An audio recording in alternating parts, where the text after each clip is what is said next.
Comercio, integración, unidad o santuario para proteger a los grupos guerrilleros colombianos que habitan y gobiernan y controlan parte de la frontera de Colombia y Venezuela.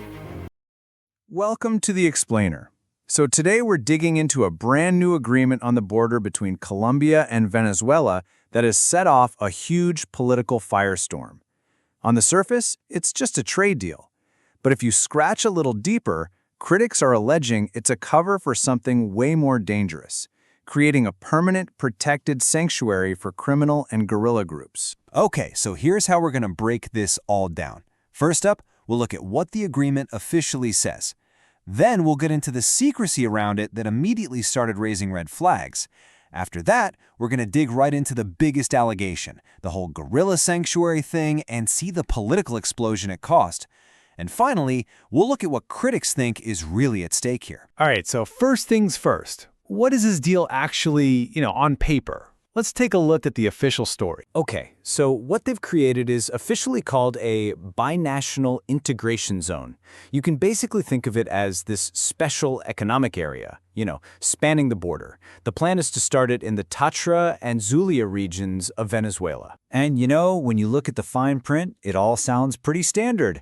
I mean, they're going to create a joint team to figure out the details. They promise to respect each country's sovereignty, and the whole thing lasts for 5 years. But it'll just renew on its own unless someone cancels. Looks like business as usual, right? And the goal they're selling, well, it's all about economic and social progress.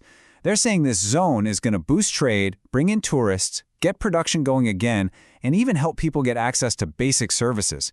I mean, for a region that's seen so much trouble, that sounds amazing. A total win-win. But yeah, that's where the official story starts to fall apart. Almost the second the ink was dry on this thing, huge suspicions started popping up, particularly coming out of Colombia. And it all boiled down to this one simple question the critics started asking.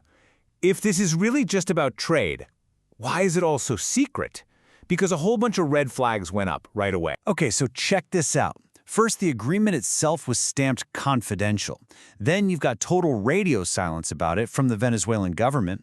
On top of that, you get these allegations that a presidential trip to the area wasn't about the zone at all, but was actually a cover to meet with guerrilla leaders. And maybe the craziest part, the Colombian governor for the very region where this is supposed to start, he wasn't even told about it beforehand. He just found out after it was already a done deal. So all of this, it leads to the biggest, most serious charge of all, that this whole zone isn't about trade. It's a cover story. See, for the people raising alarms, this isn't just some random event. They're connecting the dots, looking back over the last 2 decades.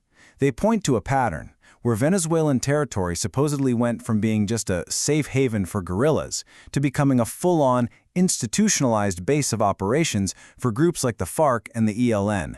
And the big one, in 2019, a major dissident leader supposedly set up his headquarters right there in Aporia, Venezuela. And this isn't just talk. According to a Colombian military intelligence alert from 2020, they laid out a pretty shocking number.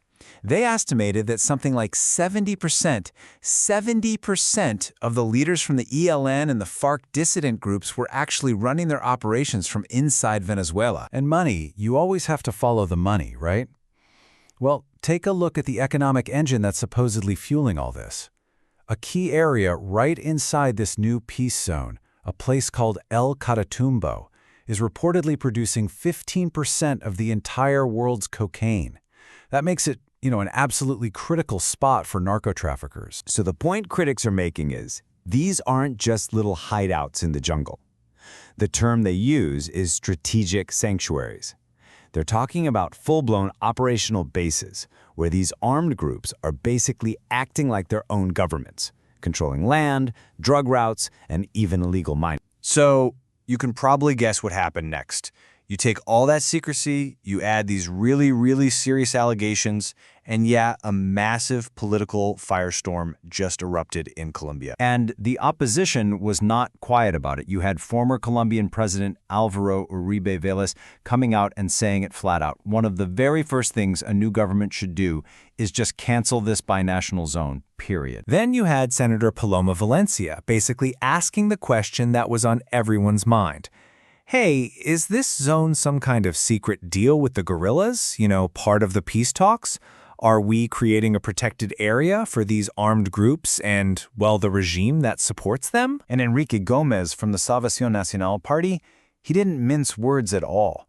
He called it a rupture of national sovereignty. He said what the government is calling a zone of peace is really just a criminal ecosystem. So where does all this lead? What's the end game here, according to the critics? What's the absolute worst-case scenario they're worried about? Well, when you boil it all down, you've got these two totally different realities clashing with each other. On one hand, you've got the official story, peace, commerce, integration. But on the other hand, you have these incredibly serious claims of a criminal ecosystem, of giving up territory, and of breaking apart national sovereignty. And the biggest fears go way beyond just the border. Critics are worried this is part of a much bigger geopolitical play. The first major concern, that this is about creating an autonomous territory. Some have even compared it to Gaza, that would act as a buffer to stop any foreign intervention in Venezuela. Another fear is that it's all connected to a supposed plan for Colombia to pull out of NATO. And the final, ultimate fear, that this deal makes it official, a binational guerrilla army that can move freely back and forth across the border, no questions asked. So in the end, it all comes back to one huge question that sums up this whole controversy. Is this truly a path to economic integration that's going to help the people who actually live there? Or is it exactly what the critics are afraid of? A massive threat to national sovereignty designed to create a protected sanctuary for criminal empires? Right now, that's the debate, and it is a fierce one. Thanks for joining us on The Explainer. La zona binacional de paz anunciada por Maduro y Petro causa suspicacia en momentos en que Venezuela se prepara para una transición política, el arribo del presidente Mundo González al poder como lo establece la Constitución. De allí que el Frente Institucional Militar, entre otros, han alzado su voz de protesta ante la posibilidad de esta institución. Informe especial de Hernán Lugo-Galicia para Código Latino-Estados Unidos.